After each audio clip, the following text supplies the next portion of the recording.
Hi friends, welcome back to sports dictator channel. IPL 2024లో అత్యద్భుతమైన match. So ఆ match miss అయిన వాళ్ళైతే చాలా మిస్ అయినట్లే. ఎస్ఆర్హెచ్ కేకేఆర్ మ్యాచ్ అయితే జరిగింది అండ్ దీంట్లో జస్ట్ 4 రన్స్ తేడాతోని ఎస్ఆర్హెచ్ ఓడిపోవడం జరిగింది. కానీ ఆ ఓటమి కన్నా వాళ్ళు పోరాడిన పోరాటం, వాళ్ళు అనే కన్నా కొందరు ప్లేయర్స్, అది ఎవరు ఎలా ఆడారు, నెక్స్ట్ మ్యాచ్ ఎవరు వచ్చే ఛాన్స్ ఉంది, వీడియోలో చూద్దాం. ఎస్ఆర్హెచ్లో హెన్రిచ్ క్లాసెన్ ఇన్నింగ్స్ నచ్చిన వారైతే గట్టిగా ఒక లైక్ వేయండి. సో ఆ లైక్స్ చూసినా హెన్రిచ్ క్లాసెన్కి రెస్పెక్ట్లా ఉండాలి అండ్ నెక్స్ట్ ఎవరిని తీసేయాలి ఖచ్చితంగా టీంలో నుంచి అన్నది కామెంట్ చేయండి. అండ్ ఎస్ఆర్హెచ్ ఐపీఎల్ మెయిన్గా ఎస్ఆర్హెచ్ అప్డేట్స్ కోసం వెంటనే సబ్స్క్రైబ్ బటన్ ప్రెస్ చేయండి, మీకు అప్డేట్స్ వస్తూనే ఉంటాయి.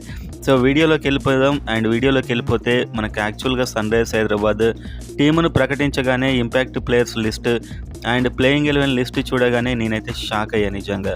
ఎందుకంటే నేను ఎక్స్పెక్ట్ చేయలేదు Abdul Samad name and Marco Jansen name ఉంటుందని చెప్పి నేను ఎక్స్పెక్ట్ చేయలేదు.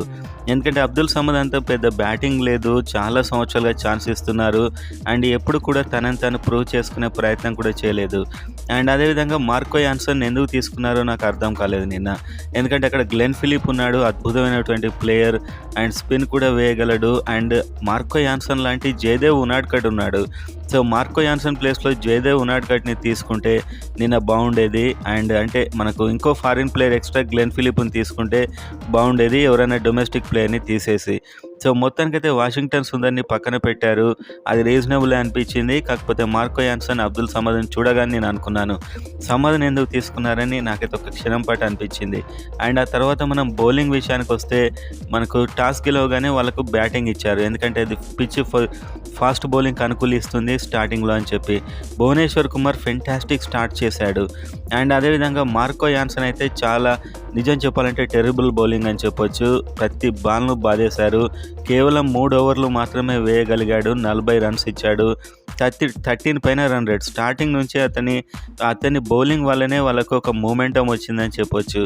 నటరాజన్ సూపర్ బౌలింగ్ వేశాడు. నటరాజన్ దాదాపుగా మీరు చూసినట్లయితే ఒక 8 యావరేజ్తో మాత్రమే రన్స్ ఇచ్చాడు. 4 ఓవర్స్ 32 అండ్ 3 వికెట్స్ తీసుకున్నాడు. అండ్ లాస్ట్లో చాలా ఫెంటాస్టిక్ బౌలింగ్ వేశాడు. నిన్న ఎస్ఆర్హెచ్ బౌలింగ్లో నటరాజన్ బౌలింగే హైలైట్ అని చెప్పొచ్చు. అండ్ ఇంకా మీరు చూసినట్లయితే మీకు కోల్కతా నైట్ రైడర్స్ స్టార్టింగ్లో వికెట్లు కోల్పోయింది, కానీ Bhuvneshwar Kumar and Marco Jansen and Mayank మార్కండేన్ అయితే బాధేశాడని చెప్పొచ్చు Andre Russell.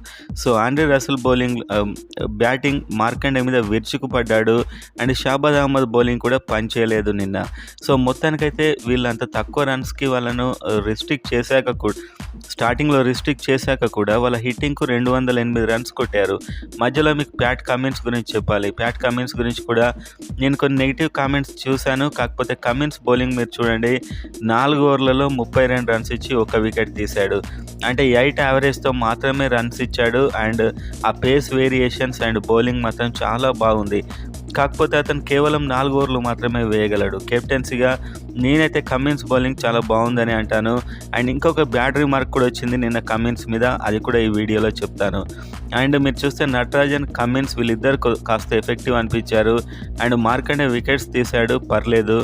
And Bhubaneswar Kumar అయితే నాకు తెలిసి నెక్స్ట్ మ్యాచ్ల్లో స్టార్టింగ్లోనే ఇతడి 4 ఓవర్లు ఇతడితో వేపించాలి అసలు. ఎందుకంటే ఇతడు ఎండ్ ఆఫ్ ద ఓవర్ మొత్తం చివరిలో మాత్రం బౌలింగ్ వేయలేడు, విపరీతంగా బాధేస్తారు. అతనిలో ఫాస్ట్ లేదు అండ్ స్వింగ్ ఉండదు చివరిలో. కాబట్టి భువనేశ్వర్ కుమార్ బౌలింగ్ మొదటి 8 ఓవర్లోనే కంప్లీట్గా కంటిన్యూస్గా 4 ఓవర్లు వేస్తే స్టార్టింగ్లో ఎఫెక్టివ్గా ఉన్నాడు భువనేశ్వర్ కుమార్, కానీ చివరికి వచ్చేసరికి 13 యావరేజ్తో రన్స్ ఇచ్చేశాడు. చితకబాదారు భువనేశ్వర్ను కూడా. మార్కో యాన్సన్ భువనేశ్వర్ కుమార్ను చితకబాదేశారు. అండ్ అదేవిధంగా మీరు చూస్తే Abdul Samad and Marco Jansen తీసుకోవడం పెద్ద మిస్టేక్ అని చెప్పాం. అండ్ అదేవిధంగా వాళ్ళైతే 208 రన్స్ కొట్టారు. అండ్ నెక్స్ట్ మనకి ఎస్ఆర్హెచ్ బ్యాటింగ్ స్టార్ట్ అయింది. ఇక్కడ మనం ముఖ్యంగా మాట్లాడుకోవాల్సింది మయాంక్ అగర్వాల్ అండ్ అభిషేక్ శర్మ. ఒక మంచి పార్ట్నర్షిప్ వచ్చింది, కాకపోతే చాలా క్యాచెస్, చాలా కన్ఫ్యూజన్ అండ్ తడబడుతూ ఆడారు. వాళ్ళు ఎప్పుడు కంఫర్టబుల్గా ఒక సాల్ట్ లానో లేకపోతే ఒక రమన్దీప్ సింగ్ లానే ఆడలేకపోయారు. మీరు కోల్కతా నైట్ రైడర్స్లో చూస్తే ఫిల్ సాల్ట్ అండ్ ముఖ్యంగా రమన్దీప్ సింగ్ అయితే చాలా టర్నింగ్ పాయింట్ అని చెప్పొచ్చు. మీరు ఆండ్రీ రసెల్ అంటున్నారు, అందరూ అంటున్నాం, కానీ రమన్దీప్ సింగ్ చాలా డిఫికల్ట్ టైంలో వచ్చి 35 రన్స్ 17 బాల్స్‌లో 4 సిక్స్‌లు, ఒక 4. సో, ఎస్ఆర్‌హెచ్ బౌలర్స్ మీద వాళ్ళ కాన్ఫిడెన్స్ మీద దెబ్బ కొట్టాడు రమణ్‌దీప్ సింగ్. అండ్ ఆ తర్వాత మీకొచ్చినటువంటి ఆండ్రూ రసెల్ 64 రన్స్ 25 బాల్స్‌లో 7 సిక్స్‌లు, 3 4లు. అతడు బ్యాటింగ్ చేస్తున్నప్పుడైతే నాకేమనిపించిందంటే ఒక టైంలో ఇతడి బ్యాట్‌కి బాల్ తాకితే అది ఖచ్చితంగా సిక్సో, ఫోరో వెళ్తుంది అన్న ఫీలింగ్ అయితే వచ్చింది. సో, మొత్తానికైతే అతడు చెలరేగిపోయాడు. ఓన్లీ ఆడియన్స్ అయిపోయారు గ్రౌండ్ అంతా అని చెప్పొచ్చు. అండ్ రింకు సింగ్ కూడా బాగానే ఆడాడు, పర్లే అనిపించాడు. సో, మొత్తానికైతే Ramandeep Singh and Andrei Russell నిన్నటి విధ్వంసానికి కారణం. రమణ్‌దీప్ సింగ్ ఇన్నింగ్స్ కూడా ఈ ఎస్ఆర్‌హెచ్ ప్లేయర్స్‌కి అండ్ ఆడియన్స్‌కి గుచ్చుకొని ఉంటుంది. సో, మొత్తానికలా వాళ్ళు ఒక 208 రన్స్ కొట్టారు. అండ్ చివరి ఓవర్లో నటరాజన్ చాలా కన్సిస్టెంట్గా బౌలింగ్ వేశాడు. అండ్ మయాంక్ అగర్వాల్, అభిషేక్ శర్మ నానా తిప్పలు పడుతూ ఆడారు. కానీ అభిషేక్ శర్మ మంచి హిట్టింగ్ కూడా చేశాడు, ఒక 2 సిక్స్‌లు కొట్టాడు. కాకపోతే లైఫ్స్ వచ్చాయి వీళ్ళిద్దరికి కూడా, తడబడ్డారు, ఎప్పుడు కూడా కంఫర్టబుల్ అనిపించలేదు. ఆ తర్వాత వచ్చిన రాహుల్ త్రిపాఠి చాలా డిజాస్టర్ అని చెప్పొచ్చు. రాహుల్ త్రిపాఠి నిన్న ఎంత ట్రై చేసినా కొట్టలేకపోయాడు. అండ్ అంతమంది అవలీలాగా ఆడుతున్న పిచ్ మీద, బ్యాటింగ్ వికెట్ మీద రాహుల్ త్రిపాఠి చాలా ఆర్డినరీ ప్లేయర్లా కనిపించాడు. ఒక 6 అయితే కొట్టాడు 20 బాల్స్లో 20 రన్స్. సో, ఇంత హై స్కోరింగ్ మ్యాచ్లో చాలా బాల్స్, ఒక 10 బాల్స్ తిన్నాడని చెప్పొచ్చు. ఎందుకంటే ఆ టైంలో వచ్చి 20 బాల్స్లో 20 రన్స్ అంటే డిజాస్టర్ పర్ఫార్మెన్స్ అని చెప్పొచ్చు. ఇతడి ఇన్నింగ్స్ వల్ల మిగతా వాళ్ళ మీద ప్రెషర్ పెరిగిపోయింది. అండ్ మార్కరం రావడంతోనే మంచి హిట్టింగ్ చేశాడు, 18 రన్స్ 13 బాల్స్. సో, అయితే ట్రై అయితే చేశాడు కానీ హిట్టింగ్ చేయలేకపోయాడు. ఎందుకంటే సునీల్ నారాయణ్ అండ్ అదేవిధంగా ఆ టైంలో బౌలింగ్కి వచ్చిన హర్షిత్ రాణా, సో వీళ్ళు దెబ్బ కొట్టారు ఎస్ఆర్హెచ్ని అని చెప్పొచ్చు. మెయిన్గా నిన్న దెబ్బ కొట్టింది ఎస్ఆర్హెచ్ని హర్షిత్ రాణా. ఏం బౌలింగ్ వేశాడు అతను, నిజం చెప్పాలంటే యాటిట్యూడ్ చాలా ఓవర్ అయిపోయింది. కామెంట్స్ చేయడం అది చాలామంది ఫ్యాన్స్ కోపం వచ్చి ఉంటుంది. కానీ నిన్న మ్యాచ్ విన్నర్ మాత్రం హర్షిత్ రాణా అని చెప్పుకోవచ్చు. సో, మార్కరం ట్రై చేశాడు, చాలా తక్కువ స్కోర్కి అవుట్ అయ్యాడు. అండ్ అదేవిధంగా తర్వాత హెన్రిచ్ క్లాసన్ వచ్చేసరికి పరిస్థితి చేయి దాటిపోయింది. సో, హెన్రిచ్ క్లాసన్ చాలా లేట్గా వచ్చేసాడు. కానీ చేయి దాటిపోయిన పరిస్థితిని మాత్రం అతను మలుపు తిప్పిన విధానం చాలా అత్యద్భుతం అని చెప్పొచ్చు. 63 రన్స్ 29 బాల్స్లో అది మామూలు ఇన్నింగ్స్ కాదు, చాలా ఫెంటాస్టిక్ ఇన్నింగ్స్. ఎందుకంటే ఒకవైపు వికెట్లన్నీ పడ్డాయి అండ్ అప్పటికే చాలామంది అవుట్ అయ్యారు. అండ్ రన్ రేట్ ఏమో పెరిగిపోతుంది, 70 రన్స్కి వెళ్ళిపోయింది దాదాపు. అంతకంటే చాలా తక్కువ బాల్స్ ఉన్నాయి. సో, 20 యావరేజ్తో కొట్టాల్సి వచ్చింది last 3 overs. And Abdul Samad గురించి ఇక్కడ మనం చెప్పుకోవాలి. 15 రన్స్ 11 బాల్స్. ఇతడినైతే దశాబ్దాల తరబడి ఎస్ఆర్హెచ్ కాపాడుతూ వస్తుంది. కానీ అతడి బ్యాటింగ్లో ఎలాంటి ఇంట్రెస్ట్ కనిపించలేదు.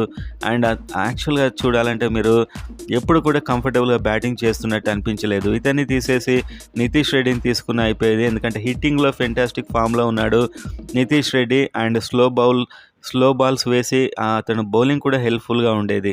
సో, అబ్దుల్ సమద్ అయితే నిన్న డిజాస్టర్ అని చెప్పుకోవచ్చు నిజం చెప్పాలంటే. అండ్ షాబాద్ అహ్మద్ ఇంకొక ప్లేయర్ ఎస్ఆర్హెచ్లో బ్యాటింగ్లో ఎలాంటి తడబాటు లేకుండా ఆడాడు. 16 రన్స్ 5 బాల్స్. సో, కాకపోతే అందులో 6లు ఉన్నాయి. సో, ఎలాంటి ఇన్నింగ్స్ అయితే రమణ్‌దీప్ సింగ్ ఆడాడో అలాంటి ఇన్నింగ్స్ షాబాద్ అహ్మద్ ఆడాడు. సో, నాకైతే నచ్చింది Shahbaz Ahmed batting. And Heinrich Klaasen మాత్రం అసాధ్యం అనుకున్న దాన్ని లాస్ట్ 13 రన్స్ కొట్టాల్సిన పరిస్థితిలో హర్షిత్ రాణా మొదటి బాల్ను 6 కొట్టాడు.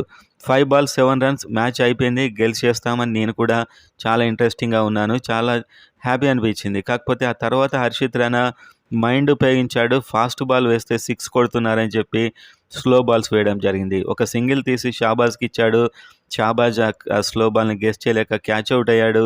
అండ్ ఆ తర్వాత వచ్చిన మార్కో యాన్సన్ సింగిల్ ఇచ్చాడు. క్లాసన్ మళ్ళీ స్లో బాల్కి క్యాచ్ అవుట్ అయ్యాడు. అండ్ చివర్లో మీకు చెప్పాల్సింది కమ్మిన్స్ గురించి. చివర్లో కమ్మిన్స్ ఎందుకు రన్కి వెళ్ళలేదు అంటే అప్పటికే ఎస్ఆర్హెచ్ ప్లేయర్స్ హార్ట్ బ్రేక్ అయిపోయింది.